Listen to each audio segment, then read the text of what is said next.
The Lord is not in many churches. కాబట్టి అనేక సంఘాల్లో ప్రభువు లేడు. We think Jesus is there. మనం అనుకుంటున్నాం యేసుక్రీస్తు ప్రభువు అక్కడ ఉన్నాడు. The songs. మనం ఏదో పాటలు పాడుకుంటాం. But just Jesus is not there. కానీ అక్కడ యేసు ప్రభువు లేడు. See, for example, we sang some wonderful songs just now. ఉదాహరణకి మీరు చూసినట్లయితే కొన్ని అద్భుతమైన పాటలు ఇప్పుడు పాడారు. How you may have had a good time singing it. మీరు పాటలు పాడటంలో ఏదో సంతోషించి పాడారు. But do you know, it is only in worldly music concerts that they say we had a good time. మీకు తెలుసా, బయట సంగీత ప్రదర్శనలు చేస్తుంటారు లోకంలో, వాళ్ళు అనుకుంటారు మేము బాగా సంతోషించాం పాటలను బట్టని. In a Christian time of singing, it's not whether we had a good time. కానీ క్రైస్తవ పాటలు పాడే సమయంలో ఏదో మనం బాగా సంతోషించడం కాదు అక్కడ. Did God enjoy it? కానీ ప్రభువు దాన్ని బట్టి ఆనందించాడా? Worldly music concerts, it's okay. We had a great time. We clapped and shouted and we are happy. ఈ లోకంలో సంగీత ప్రదర్శనలు అయితే సరే, మనం ఏదో చప్పట్లు కట్టి గంతులేసి మనం ఏదో సంతోషించి అనొచ్చు. Many churches, they think whether we had a good time in the singing. కానీ అనేక సంఘాల్లో ఏం చెప్తారంటే మేము సంతోషించాం పాటలు పాడటం ద్వారా అంటారు. Their whole life is centered around themselves. ఎందుకంటే వాళ్ళ జీవితం అంతా కూడా వాళ్ళని కేంద్రీకృతం చేసుకుని ఉంటుంది. When I sing a song, నేను ఒక పాట పాడినప్పుడు, I'll tell you honestly, I'm thinking of Jesus standing right in front of me. నేను నిజాయితీగా చెప్తున్నాను, యేసుక్రీస్తు ప్రభువు నా ఎదుట నిలబడ్డాడని నేను ఊహించుకుంటాను. I'm singing to the Lord. నేను ప్రభువుకి ఆ పాట పాడుతున్నాను. Everything I'm singing, Lord, I worship you. ఓ ప్రభువా, నేను మిమ్మల్ని ఆరాధిస్తున్నాను. It's not just nice words for me to have a good time. ఏదో ఒక మంచి మాటలు మాట్లాడి నేనేదో సంతృప్తి చెందటం కాదు. When I think about the lamb that was slain, like we just read, మనం ఇప్పుడు మనం పాడినట్లుగా వధించబడిన గొర్రెపిల్ల అని మనం పాడాం. I'm thinking of Jesus. నేను యేసుక్రీస్తు ప్రభువుని గురించి ఆలోచిస్తాను ఆ విషయంలో. Many things we sang today. ఈ రోజు మనం పాడిన అనేక పాటలు. You ask yourself, did you think of Jesus? మిమ్మల్ని మీరు ఈ విధంగా ప్రశ్నించుకోండి, యేసుక్రీస్తు ప్రభువుని గురించే పాడారా? Do you even remember what you sang just now? అసలు ఎంతకు ఏం పాడామో మనకు గుర్తుందా ఎప్పుడైనా? We sang Jehovah Nissi. మనం పాడాం యెహోవా నిస్సి అని. Do you know what it means? అసలు దాని అర్థం ఏంటో తెలుసా మనకి? Jehovah Rapha, it's another thing we sang. Jehovah Rapha అని కూడా పాడాం. Do you know what it means? దాని అర్థం తెలుసా? That's just an example. అదొక ఉదాహరణ. We sing hundreds of things, we don't even know the meaning. మనం ఏదో వందల కొద్దీ మనం పాడుతూ ఉంటాం, మాట్లాడుతూ ఉంటాం, మనకు వాటి అర్థాలు తెలియవు. Hosanna. Hosanna. What does it mean? ఏంటి హోసన్నా అంటే ఏంటి? It's not Telugu, it is not English. అది తెలుగు కాదు, ఇంగ్లీష్ కాదు. What does it mean? మరి ఏంటి దాని అర్థం? Oh, it doesn't, we're not worried about it. It's a nice song, nice tune, it's nice words. ఏదో పాట బాగుంది, మాటలు బాగున్నాయి, లేకపోతే సంగీతం బాగుంది. This is how the church becomes like a worldly concert. కాబట్టి సంఘం అనేది ఈ లోకంలో ప్రదర్శించే సంగీత ప్రదర్శనలాగా అయిపోయినాయి. You won't hear this message in any other church. వేరే సంఘాల్లో మనం వినం, because they are only interested in the singing. ఎందుకంటే వాళ్ళు పాటల గురించే పాడుతూ ఉంటారు. I am interested in knowing, did Jesus listen to what I said? కానీ నాకు దేని మీద ఆసక్తి ఉందంటే, యేసుక్రీస్తు ప్రభువా నేను చెప్పేది వింటున్నారా, ఆయనకే నేను పాడుతున్నానా? Supposing I go to some person's house, నేను ఒకరి ఇంట్లోకి వెళ్ళాను అనుకోండి, and I say Hosanna. నేను వెళ్ళి హోసన్నా అన్నాను. You say, what are you saying? I don't understand what you mean. ఏంటి ఏం చెప్పావు, నాకేం అర్థం కాలేదంటారు. Or I say Jehovah Rapha. నేను వెళ్ళి యెహోవా రాఫా అన్నాను. You say, what are you saying? I don't understand. ఏంటి ఈ మాటలు నాకేం అర్థం కాలేదంటాడు. But you said it little while ago to Jesus. కానీ యేసుక్రీస్తు ప్రభు దగ్గరికి వెళ్ళి చెప్పాం. Did you know what you said? కానీ మీరు ఏం చెప్పారో మీకు తెలుసా? And if you don't know, do you try to find out later on, what does this mean? మీకు తెలియకపోతే కనీసం ఇది ఏంటని తెలుసుకోవడానికి ప్రయత్నించారా? I also used to do that in my early Christian life. నా క్రైస్తవ జీవిత ఆరంభంలో ఇలా చేస్తూ ఉండేవాడిని. Because I was young and foolish and stupid. ఎందుకంటే నేను యవనస్తుడిని, బుద్ధిహీనుడిని.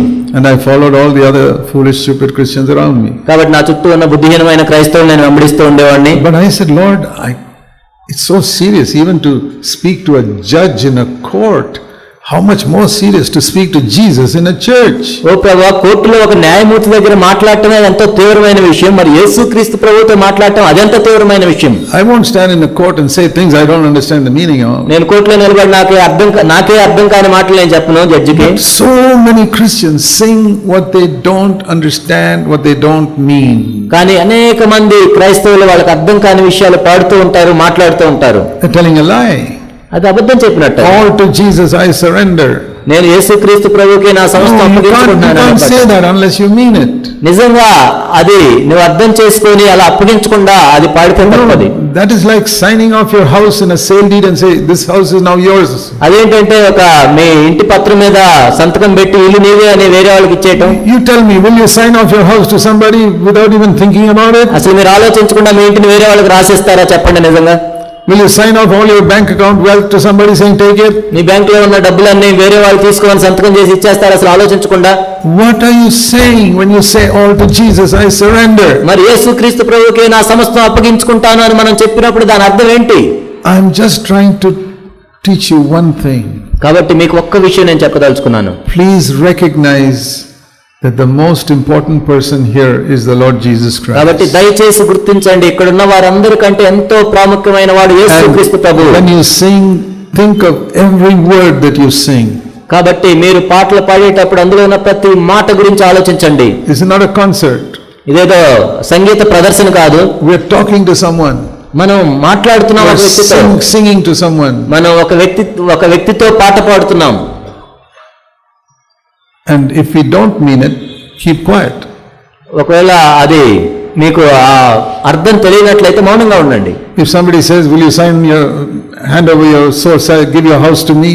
ఒకవేళ ఎవరైనా వచ్చి మీ ఇంటిని నాకు రాసిస్తావా అని ఒక పత్రం ఇచ్చినప్పుడు I'll say, no, I don't want to give my house to you. లేదు నా ఇల్లు నీకు ఇవ్వనని చెప్తాం. Same way, if I don't want to give everything to Jesus, that line I will not sing. All to Jesus I surrender. Let the others tell lies. I will not sing it. అదే విధంగా నిజంగా నేను నా సమస్తం ప్రభువుకి ఇవ్వదలుచుకున్నప్పుడు అందరూ మిగతా వాళ్ళు అబద్ధాలు పాడినివ్వండి కానీ నేను పాడను. I will not say it because I don't want to give everything to Jesus. నేను చెప్పను, ఎందుకంటే నేను నా అన్ని కూడా ప్రభువుకి ఇవ్వాలని అనుకోలేదు. I'll say it only if I really want to give everything. నిజంగా నా సమస్తం ప్రభువుకి అప్పగించాలనుకున్నప్పుడు మాత్రమే నేను చెప్తాను ఆ మాట. And the other thing, ఇంకో విషయం ఏంటంటే don't think that God listens to how well we sing in the tune and the music. కాబట్టి మనం సంగీతం ఎంత బాగుంది, ఎంత బాగా పాడాము, అలా ఉంటేనే ప్రభు వింటాడని అనుకోవద్దు. The Bible says man looks on the outward appearance, God looks at the heart. Bible ఏం చెప్తుందంటే మనుషుడు బాహ్య రూపాన్ని చూస్తాడు కానీ దేవుడు అంతరంగాన్ని చూస్తాడు. We can say that man listens to the outward words that come from our mouth. మనిషి ఏం చేస్తా అంటే మన నోట్లో నుంచి బయటకు వచ్చిన మాటలనే వింటాడు. Likes the tune of the song. అది ఎలా ఉంటుందంటే సంగీతంలో ఒక ట్యూన్ లాగా ఉంటుంది. God listens to the heart. కానీ దేవుడు మన హృదయాన్ని వింటాడు. So what does that mean? ఇది దాని అర్థం ఏంటి? So how do you know whether what you sang today God Almighty accepted it or not? కాబట్టి ఈ రోజు మీరు పాడిన దాన్ని సర్వశక్తిమంతుడైన దేవుడు అంగీకరించాడా లేదా అని ఎలా తెలుస్తుంది? Not whether you had a good time singing it, but did Jesus accept every song you sang this morning? పాటలు పాడే సమయంలో మనం ఎంత సంతోషించామన్నది కాదు, కానీ మనం పాడిన ప్రతి పాటను ప్రభువు ఆనందించాడా? You say, I don't even remember what I sang. అసలు నేనేం పాడాను నాకే గుర్తులేదని మనం చెప్తాం. Will you go to a court and sign 6 or 7 documents and afterwards you say, no, I don't know what was written in that document? మీరు కోర్టుకు వెళ్ళి 6-7 పత్రాల మీద సంతకం పెట్టి అసలు నేను దేని మీద సంతకం పెట్టాను నాకు తెలియదని చెప్తామా? But you sang 6 or 7 songs this morning and you say, I don't even remember what I sang. కానీ ఉదయం మీరు 6-7 పాటలు పాడారు, అసలు ఏం పాడారో కూడా నాకు గుర్తులేదని చెప్తున్నాం. That is exactly like going to a court and signing 6 or 7 documents. Afterwards I ask you, what did you sign? Oh, I don't know. ఇది ఎలాంటిదంటే కోర్టుకు వెళ్ళి 6-7 పత్రాల మీద సంతకం పెట్టి నాకు తెలియదు అసలు నేను దేని మీద పెట్టాను అన్నట్టుగా ఉంది. Do you know that you signed that you are giving your house to somebody freely? నిజంగా అప్పుడు మీ ఇంటిని ఎవరికైనా సంతకం పెట్టి ఇచ్చేస్తే మీకు తెలుస్తుంది. Do you know that you signed off your bank account to somebody? మీరు మీ బ్యాంకులో ఉన్న డబ్బులన్నీ ఎవరికైనా రాసిస్తే మీకు తెలియదా? No. They just asked me to sign, I signed. లేదో ఏదో సంతకం పెట్టమన్నారు పెట్టామని చెప్తామా?